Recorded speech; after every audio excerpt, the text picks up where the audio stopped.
Hi, this is Alessio. Hope you're well, and welcome to this brand new update on Bitcoin. And before we take a look at this chart of Bitcoin and explain to you what potentially is happening here, and by the way, in this video, I'm going to explain to you what this data over here means as well, which is quite interesting. This data here and also this data here as well.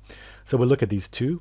And before we take a look at the chart of Bitcoin here, I want to play for you just very briefly what I've been saying about Bitcoin now for the past few weeks. Here it is. Now here's something interesting you'll see on that chart of Bitcoin at the moment. You'll see that we formed a higher low. So as Bitcoin formed this pattern, we actually put in a higher low on the chart as well.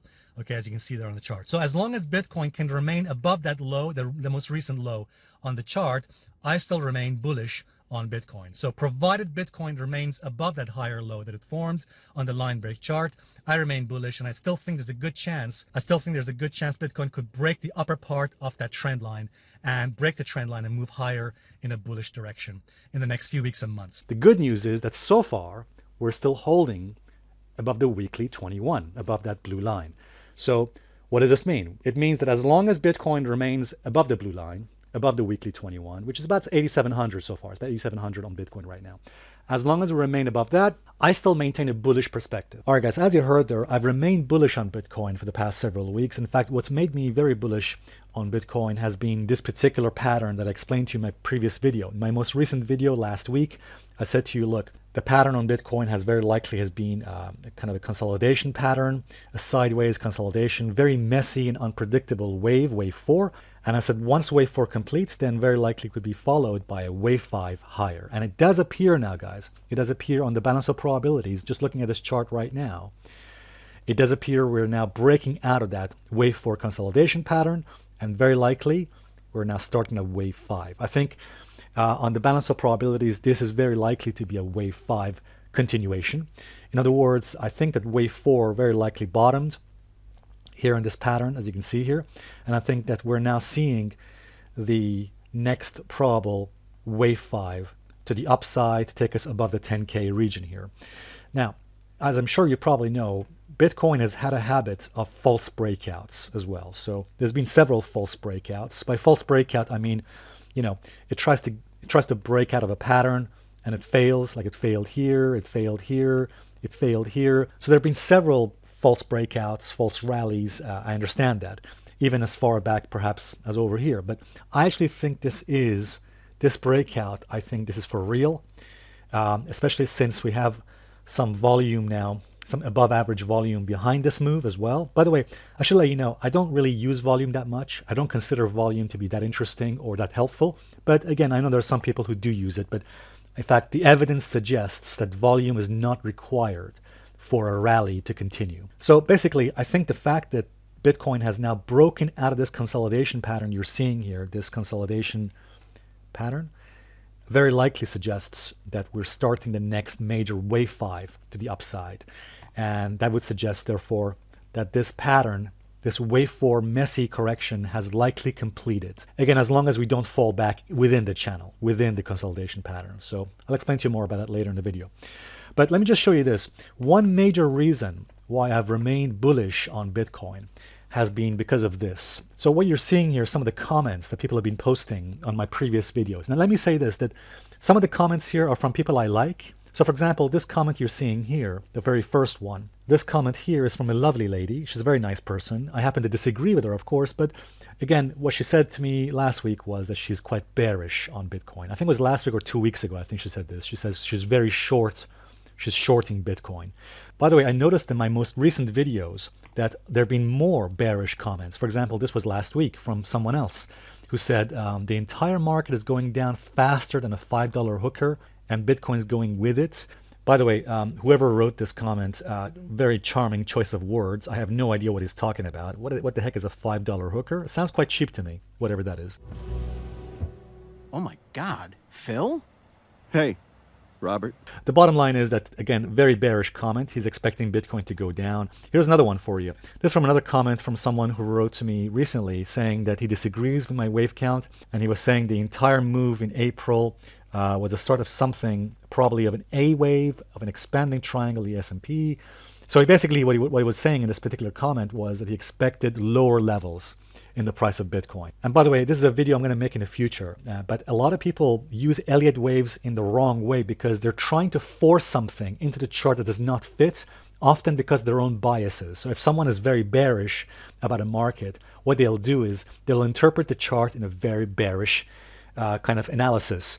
And that's not what I do. I try to look at the chart and again, see what you see. In other words, make decisions based on what you see, not on what you think. So again, as you can see here, rather a bearish comment, which was a contrarian indicator. Here's another one. This person over here says it needs volume. So basically what he's saying is that he does not believe in the rally because he hasn't got volume. Another mistake, by the way, guys. This is a mistake because often markets can rally, price can rally on low volume or below average volume. For example, if you just take a look over here, the rally we had since April or since March, this entire rally was on low volume, on below average volume. I put it here, the volume with a 50 simple moving average in the chart. Notice that most of the volume here is below average volume on the rally. Okay, so this notion that a market has to rally on high volume or above average volume is nonsense. The evidence goes against it. There's a lot of statistical evidence that shows that a market or price can go up, can rally on below average volume. So it's just not true. And in fact, you can see that so far, this particular rally here, the most recent one, is actually on above average volume, as you can see here. So that's good. And also, we just take a look at one more, a few more comments. This comment here says, great content, even though I'm quite pessimistic about Bitcoin. And this one over here says, here, I'll help you, Rastani. Bitcoin is dead. Sell, sell. Sell it all now. So you can see, guys, a lot of the comments here so far in the last few weeks have been just absolutely pessimistic and bearish. And this goes to my next point.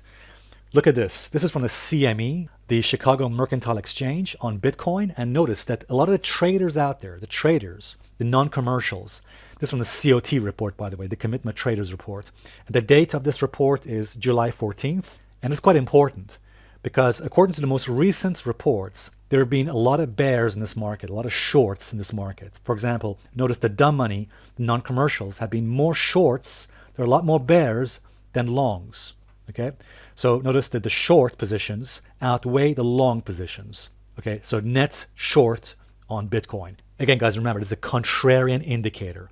When there are too many shorts in the market, too many bears among the dumb money, among the non-commercials, often this is usually a contrarian indicator. Look at the open interest on the options. Notice the open interest, again, more shorts than longs. 87.5% on shorts, whereas 72% longs. Okay, so again, the sentiment among the dumb money, among the non-commercials has in fact been a lot more shorts, a lot more bears than longs. And again, guys, this is why I've remained bullish for the past several weeks. But I think the reason why there have been a lot more bears in this market, the reason why I think there's been a lot more shorts or bears and why there's been a lot of comments about the market going down among people out there is because I think, guys, I think the truth is a lot of people have not believed in this rally. After this crash occurred, so after the crash occurred back in March, I think it just basically wiped a lot of people out. This crash you see here, all right, this crash I think truly just scared a lot of people, freaked people out. I think also a lot of people went into lost territory. So I think a lot of people who were long here probably just got wiped out. And I think a lot of these folks probably closed their positions, very likely here after the major crash. I think they panicked, they sold, and I think those folks have not believed in this rally ever since. So I think what usually happens is after a major crash, you see a lot of people just freaking out, becoming very bearish. And so far, guys, most folks out there have not believed in this rally in Bitcoin and the stock markets. So this is why I've remained bullish on Bitcoin and why I still maintained that this sideways pattern on Bitcoin, what you're seeing here, this consolidation pattern has been likely a wave 4 consolidation. What I showed you here in this particular chart here. Okay, so the way I'm seeing it, guys, I think that very likely on the balance of probabilities, we've now broken out of this trend line regression channel.